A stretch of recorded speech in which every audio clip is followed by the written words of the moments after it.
Vous êtes-vous déjà demandé ce que cela signifie vraiment d'être le genre de valeur de Dieu de la femme? Dans un monde obsédé par les apparences, le succès et les tendances éphémères, de nombreuses femmes ont du mal à comprendre leur valeur réelle. La société leur dit que la beauté, le statut et l'indépendance définissent leur valeur. Mais si tout ce qu'on vous a dit est mal, la Bible révèle une perspective complètement différente, qui va au-delà des normes temporaires et parle d'une valeur éternelle et inébranlable. Dieu a déjà décrit ce qui rend une femme vraiment précieuse, et sa définition est beaucoup plus puissante que tout ce que le monde a à offrir. Proverbe 31 n'est pas seulement une description poétique, c'est un plan divin. Il décrit une femme de force, de sagesse et de but, une femme dont la vie est marquée par la foi, l'intégrité et la profonde dévotion à Dieu. Mais soyons honnêtes, de nombreuses femmes se sentent dépassées lorsqu'elles lisent à son sujet. Est-elle même réelle? Est-il possible de respecter ce niveau élevé? La vérité est que Dieu ne vous appelle pas à être parfait, il vous appelle à être fidèle. Et quand vous comprenez ce qu'il désire vraiment, vous vous rendrez compte que ce n'est pas un fardeau, c'est une bénédiction. Mais voici la vraie question. Vous alignez sur ce que Dieu veut, ou avez-vous été façonné parce que le monde exige? Parce que la réponse à cela déterminera si vous marchez dans un but divin ou si vous suivez simplement des idéaux vides. Cette vidéo va tomber en panne, étape par étape, ce que cela signifie d'être le genre de femme qui plaît à Dieu. À la fin, vous ne comprendrez pas seulement Proverbe 31. Vous verrez comment appliquer ces vérités intemporelles dans votre vie, aujourd'hui. Et maintenant, je veux avoir de vos nouvelles. Quelle croyez-vous être la qualité la plus importante d'une femme pieuse? Laissez votre réponse dans les commentaires. Pendant que vous êtes ici, si vous croyez en la puissance de la foi, Jésus-Christ et la vérité de la Bible, abonnez-vous à la chaîne et activez les notifications afin de ne jamais manquer de contenu qui renforce votre marche avec Dieu. Restez jusqu'à la fin, car ce que vous êtes sur le point d'entendre pourrait changer complètement la façon dont vous voyez votre rôle dans le plan de Dieu. La Bible décrit une femme vertueuse comme quelqu'un dont la valeur dépasse celle des pierres les plus précieuses. Mais qu'est-ce que cela signifie vraiment? Dans un monde qui valorise souvent l'apparence, la richesse et le statut par-dessus tout, Dieu nous enseigne que la vraie valeur vient de l'intérieur. Proverbe 31:10 déclare « Qui peut trouver une femme vertueuse?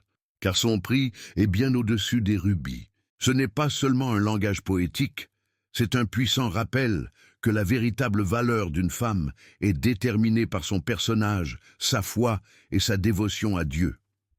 Le monde peut poursuivre la beauté qui s'estompe, mais Dieu honore la beauté d'un cœur qui le cherche. Une femme de grande valeur n'est pas définie par les attentes de la société, mais par la façon dont elle s'aligne sur les principes bibliques.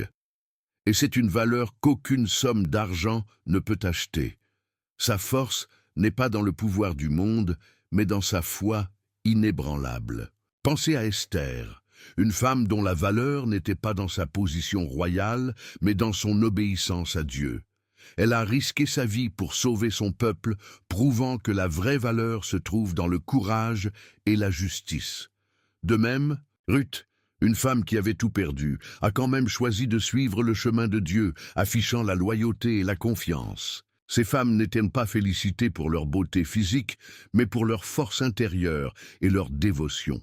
C'est le genre de valeur de la valeur 31 parle, une femme dont la présence met la lumière dans la vie de ceux qui l'entourent parce qu'elle est profondément enracinée dans sa foi. Sa force vient de savoir que Dieu est sa fondation, son guide et son ultime fournisseur.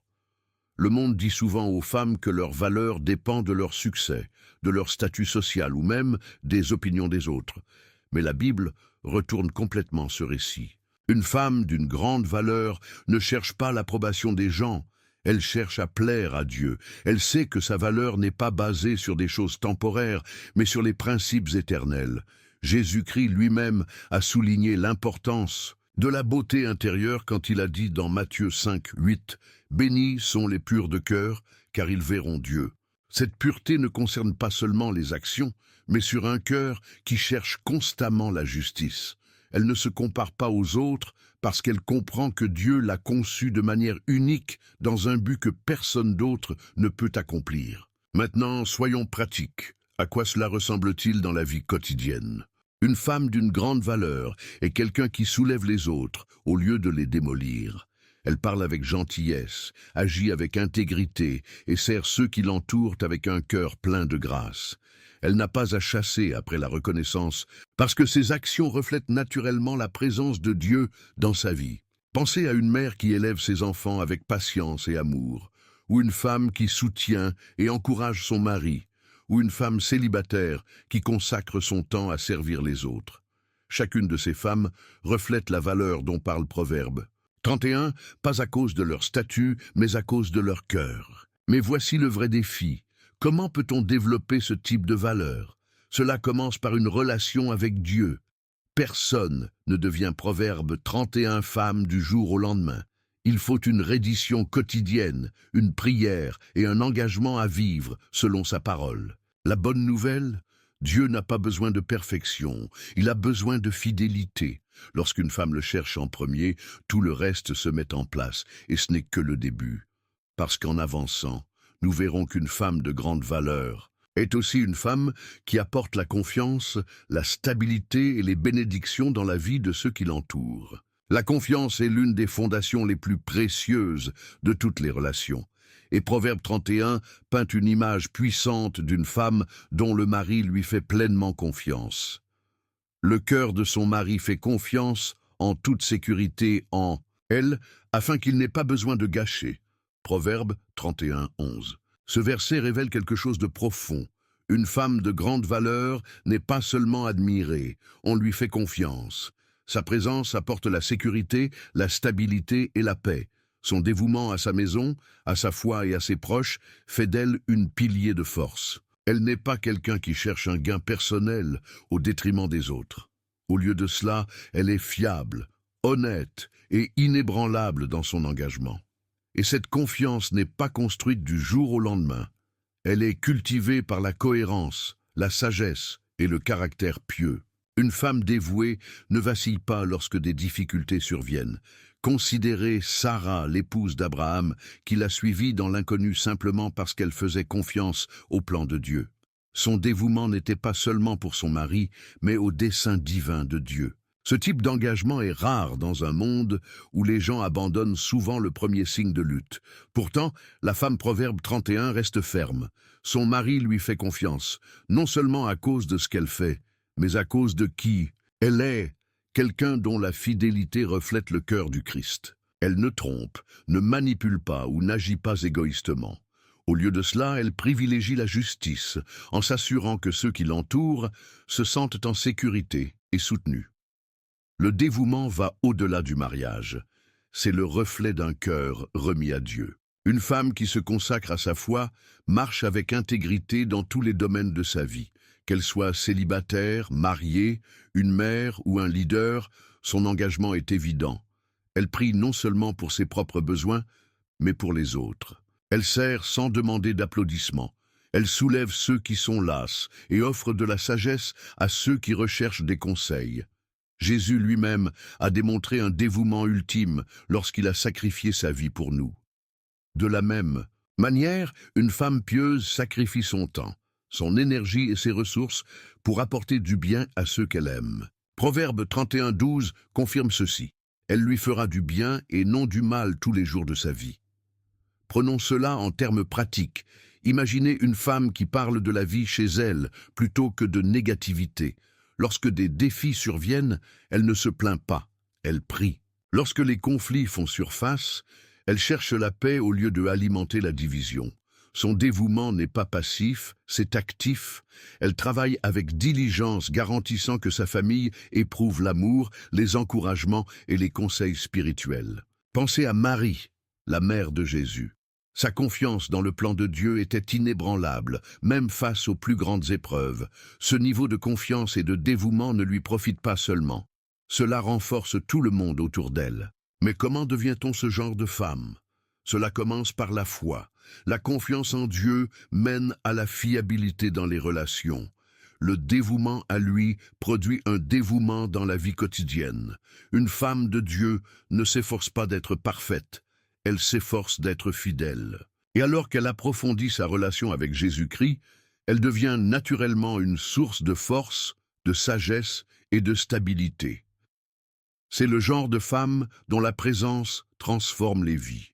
Et à mesure que nous allons de l'avant, nous verrons que sa valeur n'est pas seulement dans sa fiabilité, c'est aussi dans sa capacité à travailler dur et à subvenir aux besoins de ceux qu'elle aime. Une femme. Proverbe 31, n'est pas inactive. Elle est une femme d'action, de diligence et de stratégie. Elle cherche de la laine et du lin et travaille volontiers avec ses mains. Proverbe 31, 13. Cela signifie qu'elle poursuit activement des ressources, investit du temps dans son travail et garantit que son ménage est bien fourni. Contrairement à la perception du monde que le succès ne provient que des réalisations extérieures, la Bible souligne que le véritable succès se trouve dans la diligence et la fidélité à l'appel de Dieu. Une femme travailleuse comprend que tout ce qu'elle fait, que ce soit à la maison, dans les affaires ou dans le ministère, a une signification éternelle lorsqu'elle est faite pour la gloire de Dieu. Elle est également ingénieuse, sachant gérer et multiplier ce que Dieu a placé entre ses mains. Proverbe 31, 14. La décrit comme les navires des commerçants. Elle apporte sa nourriture de loin. Cette imagerie est puissante. Elle montre une femme stratégique, avant-gardiste, et n'a pas peur de prendre l'initiative. Elle n'attend pas les opportunités de venir vers elle. Elle les cherche activement. Pensez à Lydia dans le Nouveau Testament, une femme qui était à la fois un croyant dévoué et une femme d'affaires prospère. Elle a vendu de beaux tissus violets, un métier qui nécessitait des compétences et une sagesse. Pourtant, sa plus grande richesse n'était pas dans sa marchandise, mais dans sa foi. Comme Lydia, la femme Proverbe 31 utilise ses cadeaux non seulement pour un gain personnel, mais pour bénir les autres. Ses mains sont toujours au travail et ses efforts s'étendent au-delà de la simple survie. Elle augmente également pendant que c'est encore la nuit et donne de la viande à sa maison. Proverbe 31, 15.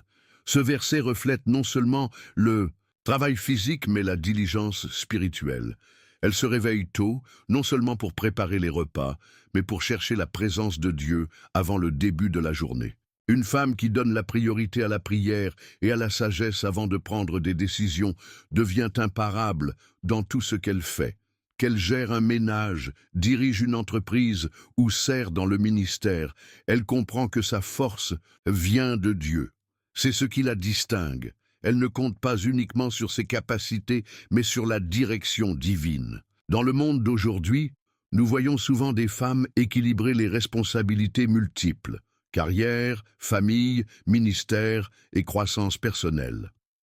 La femme, Proverbe 31, démontre qu'il est possible de prospérer dans tous ces domaines lorsque sa fondation est construite sur la foi. Son travail n'est pas motivé par la cupidité ou la pression sociétale, mais par un profond désir de fournir et d'être une bénédiction. Proverbe 31, 16 déclare « Elle considère un champ et l'achète. Avec le fruit de ses mains, elle plante un vignoble. » Ceci est un exemple clair de son esprit d'entreprise. Elle est sage dans ses investissements, prudente dans ses choix et diligente dans ses actions. Elle ne gaspille pas les ressources, mais les multiplie par la sagesse et l'effort. Mais comment les femmes modernes peuvent-elles appliquer ce principe? Cela commence par reconnaître que le travail, que ce soit à la maison, sur le lieu de travail ou dans le ministère, est un don de Dieu. Les Colossiens 3, 23 nous rappellent « Et tout ce que vous faites, faites-le avec cœur, en ce qui concerne le Seigneur et non aux hommes. » Cet état d'esprit transforme le travail en culte. Une femme qui travaille avec le but et la passion reflète la gloire de Dieu dans tout ce qu'elle fait. Sa diligence ne concerne pas seulement le succès, il s'agit de service. Et à mesure que nous avançons, nous verrons que son travail acharné est équilibrée par un cœur de générosité et de compassion pour ceux qui en ont besoin. Une femme de Dieu est non seulement travailleuse, mais aussi profondément compatissante. Proverbe 31:20 nous dit « Elle tendit sa main aux pauvres. Oui, elle tendit ses mains aux nécessiteux. » Cela signifie que la vraie grandeur n'est pas mesurée par ce que l'on accumule, mais par ce que l'on donne. Une femme, Proverbe 31, comprend que ses bénédictions ne sont pas seulement pour son bénéfice, mais pour le bien des autres. Elle incarne le cœur du Christ, qui a lui-même déclaré dans Actes 20:35 « Il est plus béni de donner que de recevoir ». Sa générosité n'est pas motivée par l'obligation, mais par l'amour. Elle ne donne pas simplement pour être vue, elle donne parce qu'elle sait que chaque acte de gentillesse reflète le caractère de Dieu. La compassion est plus que de simplement donner des choses matérielles. Il s'agit de voir les gens comme le fait Jésus-Christ. Pensez au bon Samaritain, Luc 10, 25, 37. D'autres sont passés par le blessé, mais le Samaritain s'est arrêté, s'est soigné de ses blessures et l'a prévu. C'est le genre d'amour qu'une femme, Proverbe 31, incarne. Elle ne ferme pas son cœur à la souffrance des autres. Au lieu de cela, elle tend la main, offrant du confort, du soutien et des encouragements. Que ce soit par un mot aimable, un repas ou un coup de main, elle devient un instrument de l'amour de Dieu. Sa générosité est une extension de sa foi, car elle fait confiance à la disposition de Dieu. Elle n'a pas peur de donner librement. La beauté de cette générosité est qu'elle crée un effet d'entraînement. Lorsqu'une femme de Dieu sert les autres, elle inspire ceux qui l'entourent à faire de même. Une mère qui enseigne à ses enfants à donner aux nécessiteux soulève une génération qui valorise la gentillesse sur l'égoïsme. Une femme qui encourage ses amis à servir ces graines de plantes communautaires de foi dans leur cœur. Dans Matthieu 25:40, Jésus dit « En vérité, je vous le dis, dans la mesure où vous l'avez fait à l'un de ces moindres mes frères, vous l'avez fait. » Chaque acte d'amour, quelle que soit la petite taille, est vu et honoré par Dieu. La générosité ne concerne pas la richesse, il s'agit de volonté. Une femme, Proverbe 31, n'a peut-être pas grand-chose en richesse matérielle, mais elle a un cœur plein d'amour à donner. Parfois, le plus grand cadeau est une oreille à écouter, une prière sincère, ou simplement être présent pour quelqu'un qui a du mal. Même dans les moments difficiles, elle reste un donateur. Elle comprend que lorsqu'elle verse dans les autres, Dieu remplit sa tasse d'une manière qu'elle n'imaginait jamais. Proverbe 11:25 nous rappelle « L'âme généreuse sera riche, et celui qui waters sera également arrosé lui-même. » Donner n'est pas une perte, c'est un investissement dans le royaume de Dieu. Mais d'où vient cette générosité? Cela vient d'une connexion profonde avec Dieu. Lorsqu'une femme le cherche quotidiennement, son cœur déborde naturellement d'amour et de compassion. Elle ne donne pas de fierté mais par obéissance. Elle comprend que tout ce qu'elle a, son temps, ses ressources, ses talents, les dons de Dieu, sont destinés à être partagés. Et pendant que nous continuons, nous verrons que sa sagesse et sa prudence font d'elle une bénédiction encore plus grande pour ceux qui l'entourent. Une femme, Proverbe 31, est non seulement travailleuse et généreuse, mais aussi sage dans ses paroles et ses actions. Elle ouvre la bouche de sagesse, et dans sa langue est la loi de la gentillesse. Proverbe 31, 26. Ce verset révèle une vérité cruciale. La sensibilisation n'est pas seulement une question de connaissance, mais de savoir comment et quand parler. Une femme pieuse comprend la puissance de ses paroles. Elle ne parle pas impulsivement, ni ne laisse les ragots, la colère ou la négativité pour contrôler sa langue. Au lieu de cela, elle parle la vie, les encouragements et la vérité. Ses paroles reflètent la sagesse de la Bible, guidant les autres vers la justice et la foi inspirante en ceux qui écoutent. La sagesse et la gentillesse doivent aller de pair. Il est possible de dire la vérité mais manque de grâce. Une femme de Dieu prend soin de s'assurer que ses mots élèvent plutôt que de démolir. Proverbe 15, 1 nous rappelle « Une réponse douce éloigne la colère, mais les mots graves suscitent la colère. » Elle comprend que les mots durs peuvent détruire les relations, tandis que les mots prononcés avec la gentillesse peuvent apporter la guérison. Considérez Abigail qui, dans 1 Samuel 25, a empêché le roi David d'agir par colère en parlant avec la sagesse et l'humilité. Elle a diffusé une situation dangereuse avec son discernement, prouvant qu'une femme sage a la capacité d'apporter la paix même au milieu du conflit. La vraie sagesse ne vient pas de livres ou d'expériences personnelles seules, elle vient d'une relation profonde avec Dieu. Jacques 1, 5 déclare: si l'un d'entre vous manque de sagesse, laissez-le demander à Dieu, qui donne généreusement à tous les hommes. Une femme, Proverbe 31, prie avant de parler. Elle demande à Dieu des conseils dans ses conversations, que ce soit avec sa famille, ses amis ou même les étrangers. Elle n'utilise pas ses mots pour manipuler ou contrôler, mais pour construire et bénir. Sa sagesse n'est pas seulement dans ce qu'elle dit, mais aussi dans ce qu'elle choisit de ne pas dire. Elle sait que le silence, lorsqu'il est utilisé à juste titre, peut être aussi puissant que les mots. Cette sagesse se manifeste également dans sa capacité à prendre de bonnes décisions. Elle est prudente dans ses choix, en pensant à l'avance et en cherchant la direction de Dieu. Que ce soit en matière financière, à élever des enfants ou à faire face à des défis quotidiens, elle applique des principes bibliques à tous les aspects de sa vie. Elle ne se précipite pas dans les décisions par peur ou à la pression, mais se déplace avec le discernement. Proverbe 14, 1 déclare: « Chaque femme sage construit sa maison, mais la stupide le cache avec ses mains. » Une femme pieuse se construit, elle ne détruit pas. Sa sagesse renforce sa maison, ses relations et sa marche avec le Christ. Mais comment se développe dans ce genre de sagesse? Cela commence par chercher Dieu quotidiennement. Une femme, Proverbe 31, passe du temps dans la parole, permettant aux Écritures de façonner sa pensée. Elle s'entoure de conseils pieux, apprenant de ceux qui marchent dans la foi. Elle se discipline pour faire une pause avant de parler, d'écouter avant de répondre et de prier avant de prendre des décisions. Sa sagesse n'est pas la sienne, c'est un don de Dieu, raffiné par la foi et l'obéissance. Et à mesure que nous avançons, nous verrons que cette sagesse la prépare également pour l'avenir, en veillant à ce qu'elle et ses proches soient prêts pour tout ce qui se présente. Une femme, Proverbe 31, ne vit pas dans la peur de l'avenir, car elle se prépare judicieusement à ce qui est à venir.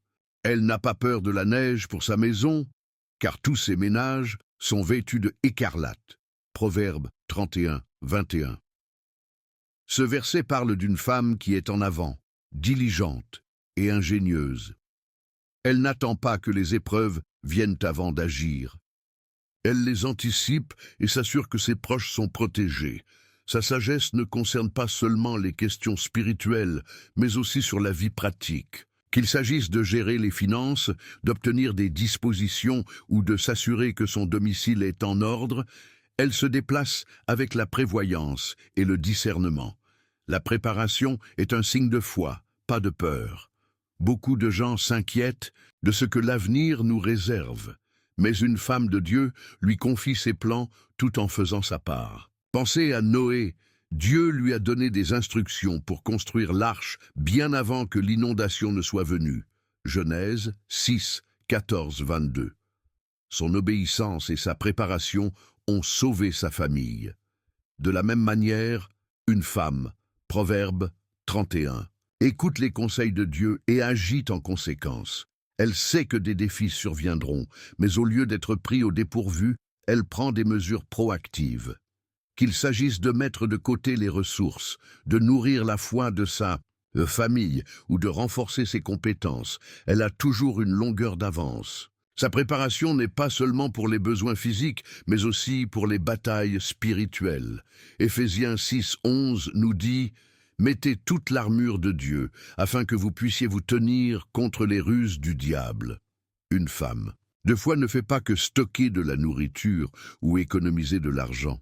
Elle investit également dans la prière, étudie les Écritures et enseignant à sa famille comment rester ferme dans la foi. Elle prépare sa maison, non seulement avec des nécessités matérielles, mais avec une atmosphère de paix, de sagesse et d'instruction pieuse.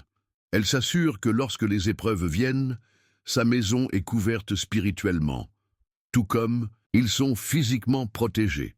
Cette préparation s'étend également à son attitude envers le travail et la responsabilité. Proverbe 31-22 déclare « Elle se fait des couvrages de tapisserie.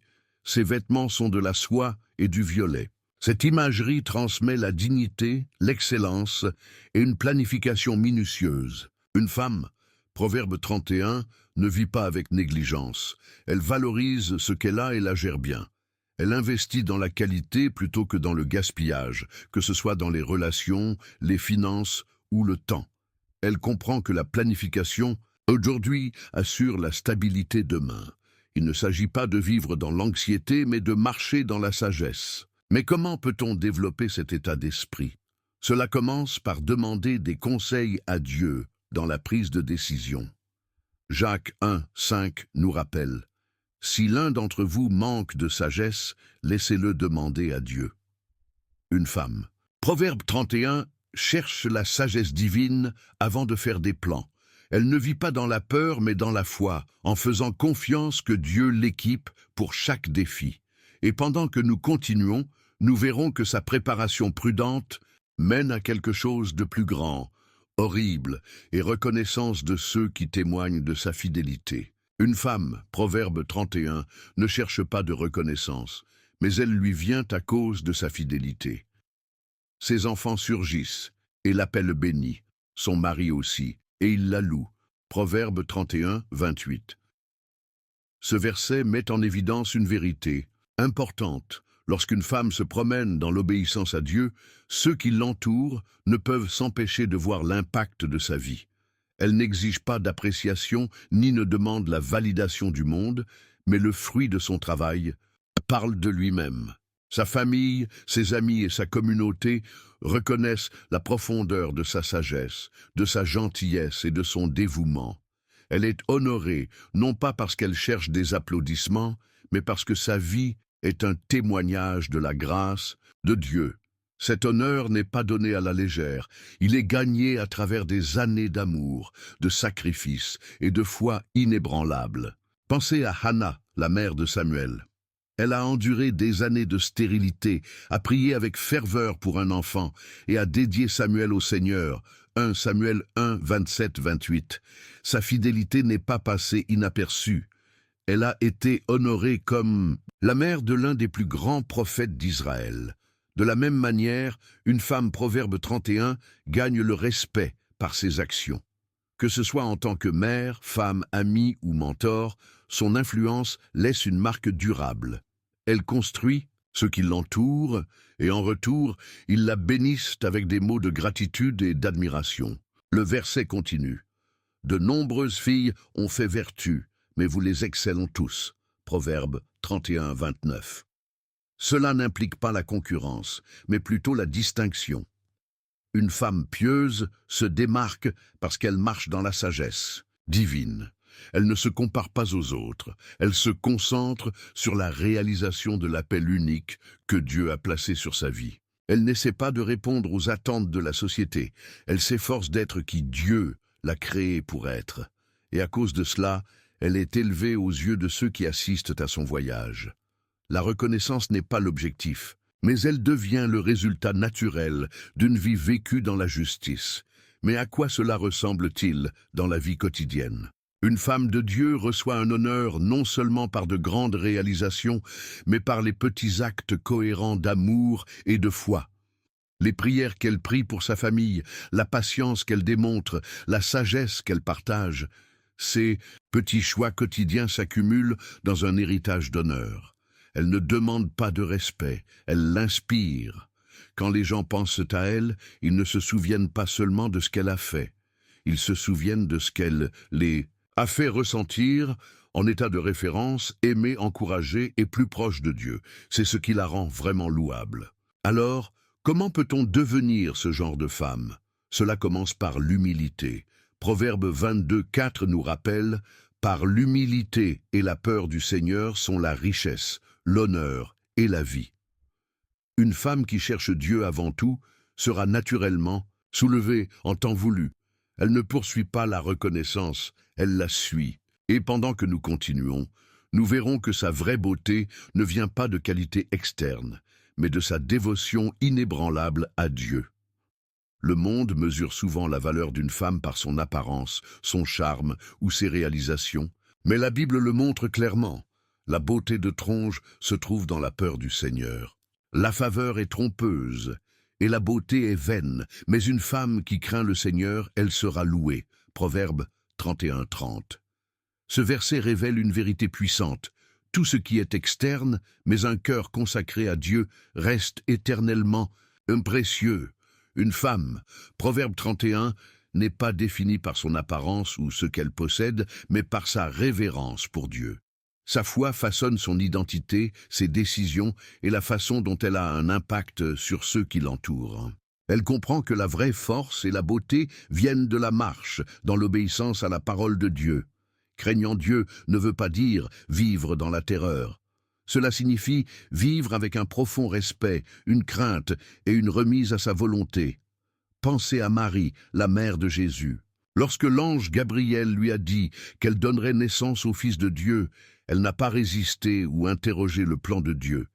Elle l'a humblement accepté, en disant « Que ce soit à moi, selon ta parole ». Luc 1:38.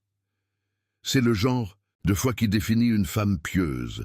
Elle ne cherche pas l'approbation du monde, parce qu'elle est pleinement ancrée dans le but de Dieu pour sa vie. Elle fait confiance à sa sagesse, suit ses conseils et soumet ses plans à sa volonté parfaite. Une femme qui craint le Seigneur est inébranlable. Peu importe les épreuves à laquelle elle est confrontée, elle reste ferme parce que sa confiance n'est pas en elle-même, mais en Dieu. Psaume 112, 7 dit « Elle n'aura pas peur des nouvelles mauvaises, son cœur est fixé, faisant confiance au Seigneur. » Ce genre de foi apporte la paix au milieu des tempêtes, le courage face à l'incertitude et la sagesse dans des décisions difficiles. Elle ne permet pas à la peur ou au doute de contrôler sa vie. Au lieu de cela, elle marche dans l'assurance que Dieu est avec elle, guidant ses pas. Le monde peut célébrer des choses temporaires, mais elle construit sa vie sur une fondation immuable, la vérité de Dieu. Sa révérence pour Dieu se reflète dans tout ce qu'elle fait. Cela façonne son mariage, ses relations, son travail, et même comment elle élève ses enfants. Elle enseigne par l'exemple, montrant aux autres que le véritable épanouissement se trouve dans la recherche de Dieu avant tout. Proverbe 9:10 déclare « La peur du Seigneur est le début de la sagesse. » Une femme qui craint Dieu n'a pas seulement des connaissances, elle a une sagesse divine qui influence tous les aspects de sa vie. Elle aborde les défis avec la foi, au lieu de la panique, répond aux conflits avec la grâce, au lieu de la colère, et aime les autres avec un cœur transformé par la présence de Dieu. Mais comment développe-t-on ce genre de peur du Seigneur? Cela commence par une poursuite quotidienne de sa présence. Une femme, Proverbe 31, prie, étudie la parole et s'entoure d'influences pieuses. Elle priorise la croissance spirituelle sur les distractions du monde. Elle comprend que sa plus grande beauté n'est pas dans son apparence extérieure, mais dans un cœur pleinement rendu à Dieu. Et à mesure que nous allons de l'avant, nous verrons que cette peur du Seigneur ne la façonne pas personnellement, mais accorde également son honneur et sa reconnaissance aux yeux des autres. Une femme, Proverbe 31, ne cherche pas de reconnaissance, mais ses bonnes œuvres apportent naturellement l'honneur. Donnez-lui le fruit de ses mains, et laissez ses propres œuvres la louer dans les portes. Proverbe 31, 31. Ce verset révèle un principe puissant. Lorsqu'une femme marche dans la fidélité, la sagesse et le dévouement, son impact ne peut pas être caché. Les portes à l'époque biblique étaient des lieux de jugement, de leadership et des affaires publiques, ce qui signifie que son influence va au-delà de sa maison et dans la communauté. Elle n'a pas besoin de se vanter de ses réalisations. Sa vie parle de lui-même, sa fidélité à Dieu et son engagement envers la justice en font une figure respectée de la société. Ce genre d'honneur n'est pas superficiel, c'est le reflet d'une vie bien vécue. Pensez à Déborah, au juge et à la prophétesse d'Israël, Juges 4, 5. Elle n'a pas poursuivi après le pouvoir ou la reconnaissance, mais elle est devenue un leader à cause de sa sagesse, de son courage et de sa foi. Les gens sont venus vers elle pour guider, parce qu'ils ont vu la présence de Dieu dans sa vie.